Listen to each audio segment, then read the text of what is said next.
Okay, so here we're going to look at a very important document, and after I've explained it, then you can download it yourself onto your own computer and study it in depth.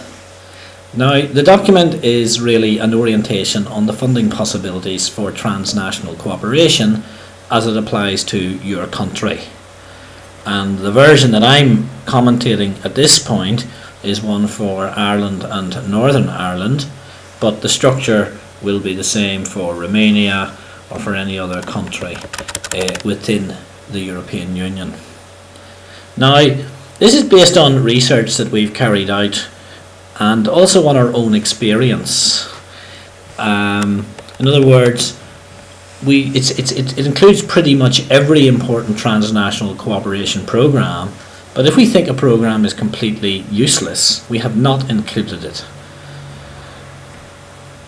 What we give here in this document are the main forms of transnational cooperation, and that breaks down essentially into what is called territorial cooperation, which includes inter-regional cooperation and cooperation between cities through the URBACT programme.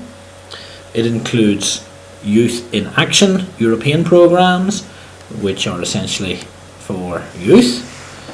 It includes lifelong learning programmes, social policy programmes, health programmes, town twinning and citizenship programmes, and also culture and certain other small programmes. Now, the vast majority of these programmes are European. That's to say, they're funded out of the budgets of the European Union. Now, we would argue that transnational cooperation does not necessarily need a European programme for it to be done, but there is no doubt that the availability of money does facilitate transnational cooperation, and therefore we are including this. Now, you'll see that there really are quite a few programmes, and in the document as it's drawn up, we give you information that allows you to carry out your own research further. So we give some details on the programme.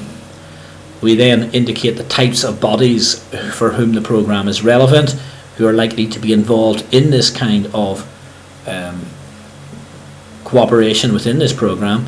We give sources of information which usually are at an EU level or international. If it's not an EU programme, then we give useful sources of information or contact points within your own country, if they exist, and sometimes they don't.